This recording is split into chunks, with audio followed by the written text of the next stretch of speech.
Vamos falar um pouquinho de organização e discussão dentro da política do agro. Jefferson, boa tarde, tudo bem com você?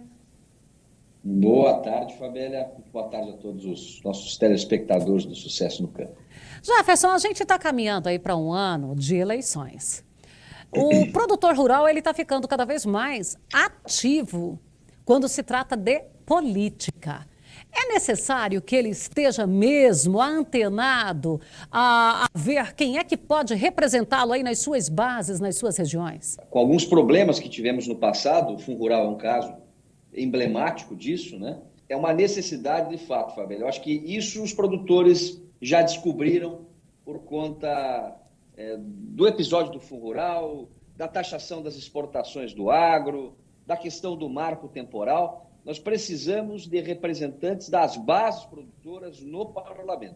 Isso é fundamental para que nós possamos exercer a democracia de uma forma direta, né? Não mais delegando aqueles velhos políticos profissionais que ao longo de 10, 15, 20 anos acabavam tradicionalmente até representando o segmento no parlamento. Eu acho que esse ciclo já se encerrou, né? E agora dá-se início ao novo ciclo de representatividade direta do produtor no parlamento brasileiro, Câmara e Senado, sobretudo.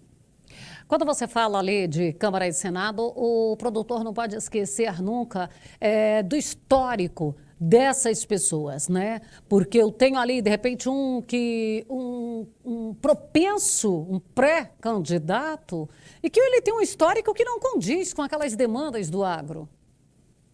Exato, Fabiano. O mesmo cuidado que você tem quando contrata um funcionário, não é?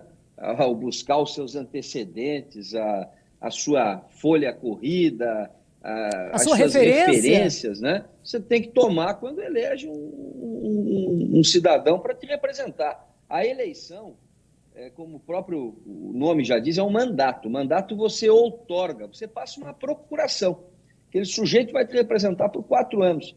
Então, essa outorga de procuração, ela tem que ser dada com todo cuidado, né? Dedicar um tempo para fazer um escrutínio, né, da vida desse indivíduo que você vai acabar elegendo para representá-lo. São 513 deputados, 81 senadores. Em 2022, esses 513 serão renovados ou não, né, podem ser reconduzidos, e no Senado são 27 vagas que serão abertas para que essa renovação possa acontecer. Então, é muito importante que o produtor rural tome esse cuidado de escolher pessoas que o representem de fato. Hoje nós temos uma bancada chamada Bancada Ruralista, que é a maior do Congresso Nacional, só que você tem que identificar dentro daquela bancada quais os interesses que aqueles parlamentares defendem, né? Se são interesses do produtor rural de fato, ou são interesses dos grandes conglomerados, né? Dos monopólios, enfim.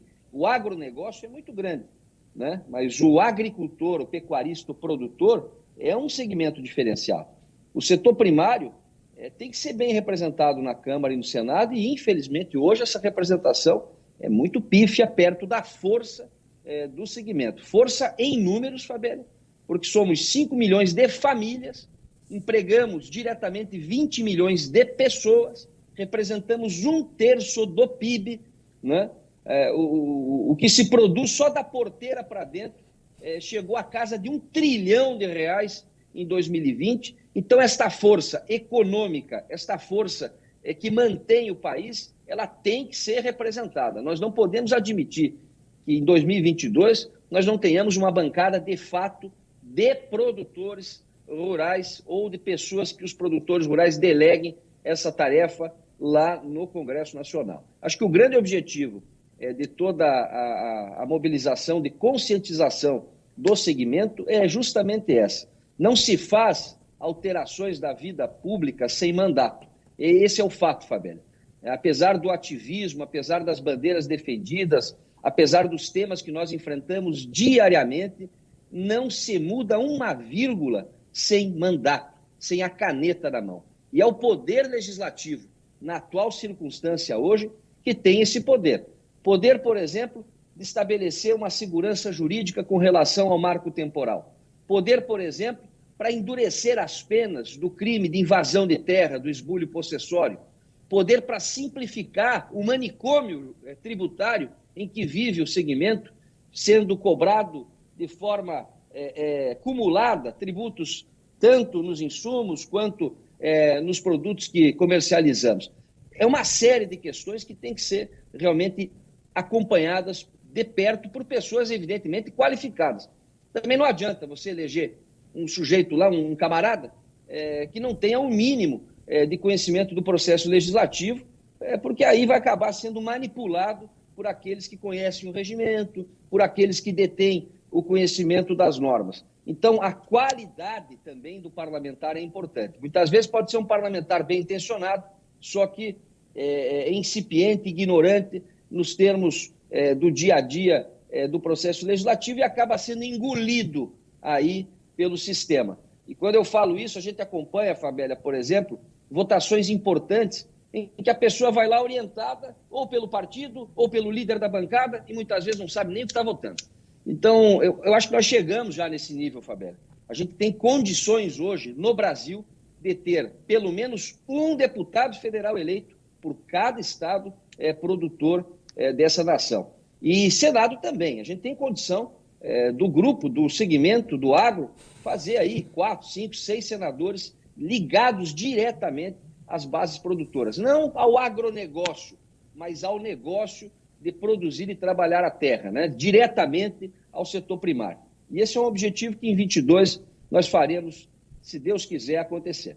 Jefferson, nosso tempo hoje está aqui meio esgotado, aqui está apertadinho, mas eu quero, a gente vai garantir aqui a sua presença, eu quero voltar para nós falarmos da suplência de senador, que ela é diferente da suplência dos deputados, e para a gente falar especialmente desse detalhe, quando temos ali um deputado que é sufocado e por essas votações que vão lá só para orientar, você vai votar tal posição lá, certo? Combinado assim?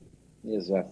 Tá joia, Fabíola. Acho muito importante esse esclarecimento para que as pessoas, quanto mais entenderem, né, mais fazerem parte do processo, melhor serão as escolhas nas eleições. Obrigado, Fabíola, pelo espaço, um abraço e até a próxima.